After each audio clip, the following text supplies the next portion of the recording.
वसीम अहमद जी, SDPI के लोग प्रदर्शन करने जाते हैं तो रॉड लेकर जाते हैं, धार्मिक नारे लगाते हैं, ठीक है, एक आपत्तिजनक पोस्ट है, पुलिस को कार्रवाई करने का समय दिया जाना चाहिए था। ये पेट्रोल बम कहां से आए, ये रॉड कहां से आई, ये धार्मिक नारे क्यों लगे?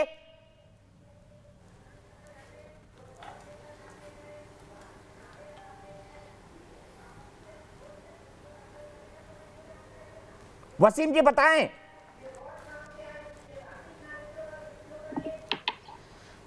देखिए, एक तो पहले मैं आपको एक खुलासा करना चाहता हूं, ये जो इशू हुआ है, ये इशू को लेके भाजपा और कांग्रेस इसको एक पॉलिटिकल इसमें लेके जा रहे हैं। एक्चुअली जो इशू हुआ था उस इशू को कहीं पे भी चर्चा नहीं हो रहा। पहली बात तो प्रॉफेट मोहम्मद सल्लल्लाहु अलैहि वसल्लम के ख़िलाफ़ जो पोस्ट जिसने डाला है वो उसका नाम नवीन है, और चंद घंटों में ये होता है। हमको जब इल्म होता है कि इसने ये पोस्ट डाला है तो इमीडिएटली हम लोगों ने डीसीपी को रब्ता किया। फिर उधर से उसने बताया कि डीसीपी सर ने बताया कि आप स्टेशन जाओ और कंप्लेंट दीजिए। हम कानून पे पूरा भरोसा रखकर हम लोग गए थे स्टेशन में कंप्लेंट देने के लिए। कंप्लेंट डिले हुआ, ये डिले क्यों हुआ हमको नहीं मालूम है। नहीं ठीक है, डिले हुआ, आप आग लगा देंगे, आप पेट्रोल पंप चला देंगे, पेट्रोल पंप आया कहां से, पुलिस की गाड़ियां जली क्यों, किसने आग लगाई? नहीं दिखाता हूं मैं तस्वीरें, दिखाइए फुल फ्रेम में, किसने आग लगाई है, क्या नारे लगे दिखाइए, कौन से नारे लगे दिखाइए इनको। जब भी कुछ भी नहीं, देखिए, नहीं कौन से नारे लगे दिखाओ आपको। देखिए, हम जब भी कुछ भी होता है तो हम ये फुल फ्रेम में दिखाइए, किसने लगाए हैं? फ्रेम में दिखाइए, पार्टी वाले अंदर थे, स्टेशन में पुलिस वालों के साथ थे। एसडीपीआई को दिखाइए, जिन लोगों को फ्रेम किया गया है, कौन से लगे, हमारी पार्टी के लीडर्स को जिसको फ्रेम किया गया है वो लोग पुलिस स्टेशन में अंदर थे। आप बताते हैं कि हम लोगों ने 3000 लोगों को जमा किया था। कहां से हम लोग जमा कर देंगे जब हमारे लीडर जो कंप्लेंट देने गए थे वो अंदर खड़े होके लोगों को अपील कर रहे हैं, भाषण सुनाओ आपको, अपील कर रहे हैं वो, भाषण सुनाओ आपको।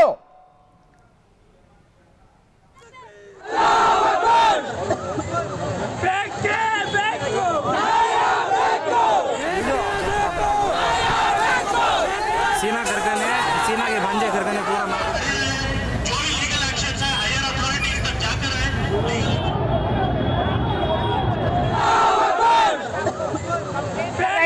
ये भाषण कौन दे रहा था तकरीर करते हुए, धार्मिक भावनाएं कौन भड़का रहा था?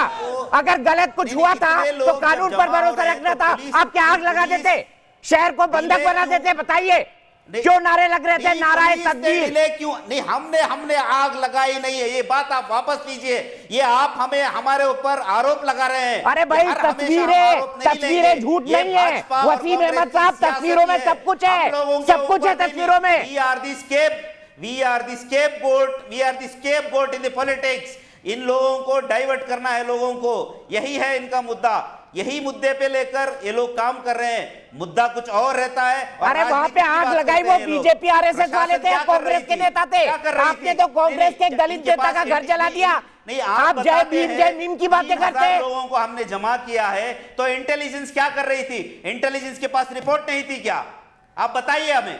इंटेलिजेंस के पास मैं सवाल ले लेता हूं, नलिन कोहली जी, इंटेलिजेंस के पास रिपोर्ट नहीं थी, ये सरकार पर सवाल उठा रहे हैं, बताइए नलिन कोहली जी, बताइए, सरकार पर सवाल उठा रहे हैं, बोल रहे इंटेलिजेंस रिपोर्ट नहीं थी आपके पास। आसान तरीके से एसडीपीआई के ऊपर डाल देते हैं। और जो वसीम अहमद जी प्लीज, आपने अपनी बात रखी, आप ही का सवाल लेके जा रहा हूं भारतीय जनता पार्टी के राष्ट्रीय प्रवक्ता पे। नलिन जी आपका टाइम, फिर सुरेंद्र राजपूत जी पर जाऊंगा।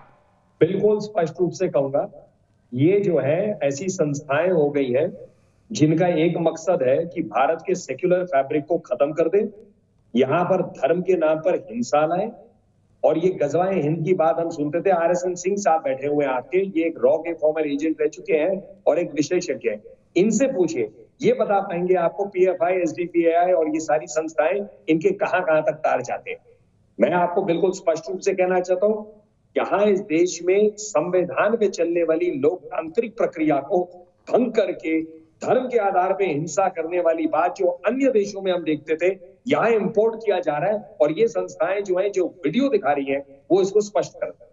वीडियो दिख रहा है, सबूत, प्रत्यक्ष को प्रमाण की जरूरत नहीं होती। वसीम अहमद साहब, आप जवाब दे दीजिए। पीएफआई की फंडिंग एसडीपीआई को बैन कर दिया जाए, बैन कर दिया जाए एसडीपीआई को। लिंचिंग जो हो रहा है धर्म के नाम किसका पर, लिंचिंग हो गया? मंदिर के नाम पर किसका लिंचिंग हो गया? बताइए एक उदाहरण, 6 महीने में उदाहरण बताइए। वसीम अहमद साहब उदाहरण बताइए, हवा में बात मत करिए। और कॉन्स्टिट्यूशन मानकर चल रहे हैं। ये कॉन्स्टिट्यूशन माना है, फिर से नारा दिखाइए इनका, एसडीपीआई वालों का नारा दिखाइए, क्या लगाया इन्होंने। ये कॉन्स्टिट्यूशन है आपका, ये धार्मिक नारे आपका कॉन्स्टिट्यूशन है, दिखाइए इनको और इनको रखिए फ्रेम में।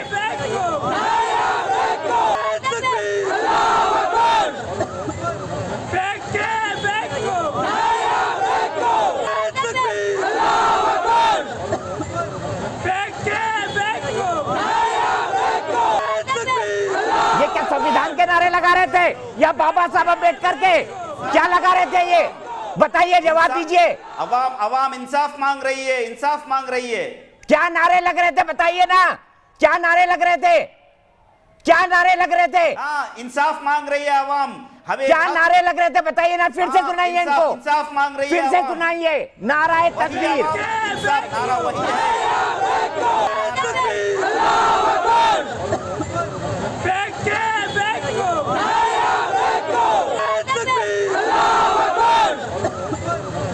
सबको पता है अल्लाह अकबर। पुलिस स्टेशन के सामने आपको चिल्लाने की क्या जरूरत थी? उसके बाद आप आग लगाएंगे, बेंगलोर को बंधक बना लेंगे। जवाब दीजिए वसीम।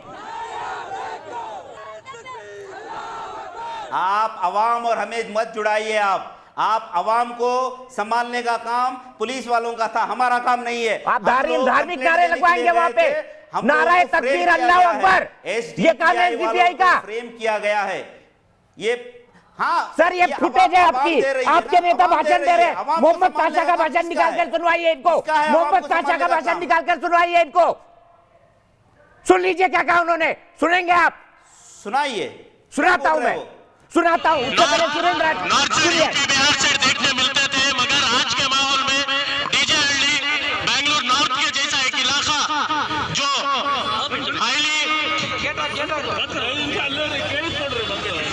यहाँ के जैसे एक इलाके में देखने मिल रहा, तो आप लोग समझ सकते हैं किस लेवल पर जाकर ये फिस्ताई सोच रखने वाले क्या लेवल पर अपना फिस्ताई एजेंडा कामयाब करने की कोशिश कर रहे हैं। मगर इन लोगों को ये माइक के जरिए से मैं एक मैसेज देना चाहता हूँ, यहाँ पर ये तुम्हारा यूपी बिहार का स्टाइल यहाँ पर करे, सिवाय जूती के मारे के दूसरा पढ़ते नहीं कभी। आप लोगों से बस इल्तिजा ये है, खामोशी का ख्याल रखें और कोई भी दंगा फसादात का एक माहौल ना करे। आप और मुझे मालूम है हिंदुस्तान में अगर जो डेमोक्रेसी बातें बचा रहे तो सिर्फ और सिर्फ एक ही कम्युनिटी है, वो मैं बोलना नहीं चाहता। एक ही कम्युनिटी है जो डेमोक्रेसी बता रही है, और यूपी बिहार अगर बेंगलोर में आया तो जूती से मारेंगे, पुलिस वालों का जूती से मारेंगे। जवाब दीजिए वसीम, जूती से मारेंगे आप। आवाम को आप बात कीजिए बोल के उस दिन जूती से मारेंगे। ये संविधान बचाना है, ये महात्मा गांधी ने कहा है। कितना हिंसक आंदोलन है आपका, जूती से मारेंगे आप। रजिस्टर किया है, उन्होंने कहा है कि उस जूती से मारेंगे। आप अलग एंगल से आप बता रहे हैं भैया, जूती से मारेंगे सुना आपने, फिर से सुना दूं, जूती से मारेंगे। पुलिस स्टेशन के अंदर खड़े होकर मुजम्मिल पाशा बात कर रहे हैं। जूती से मारेंगे। भीड़ कहां से लाए बताइए? भीड़ कोई तो एडजस्ट कर रहे ना, उसी की नेतागिरी कर रहे हैं। जवाब दीजिए वसीम। थोड़ी जमाई है भीड़। आप बार बार वही सवाल कर रहे हैं, भीड़ कहां से आई, भीड़ कहां से आई। आप पुलिस को पूछिए ना, भीड़ कहां से आई। अरे आपके नेता कहां से लाए भाई? भीड़ तो आपने इकट्ठा की है। आप हमें पूछिए, भीड़ तो आपने इकट्ठा की है। जवाब दीजिए। भीड़ तो आपने इकट्ठा की है। आपको कहां से मालूम हो गया? नहीं, जब पुलिस वालों को मालूम नहीं है, इंटेलिजेंस वालों को मालूम नहीं है, आपको मीडिया वालों को कैसे मालूम पड़ जाता है? बताइए आप, कहां से मिला आपको ये? हमको तो मिला भाई, हमारे सोर्सेज होते हैं, हम बता रहे हैं कि कैसी गुंडागर्दी कर रहे हैं आप। बोल रहे जूती से मारेंगे। ये आपका संविधान है। कहां से मिला? संविधान की कसम खाने वाला सेक्युलर गैंग। पुलिस डिपार्टमेंट को दीजिए ना आप। हमने दे दिया, पुलिस को भी दे दिया भाई। आप मत बताइए कि हमें मिल गया बोल के। आपको अगर मिला है तो आप पुलिस डिपार्टमेंट को, इंटेलिजेंस को बताइए ना। हमको मुजम्मिल पाशा ने बुलाया, बताइए कि मैं जा रहा हूं दंगा करवाने।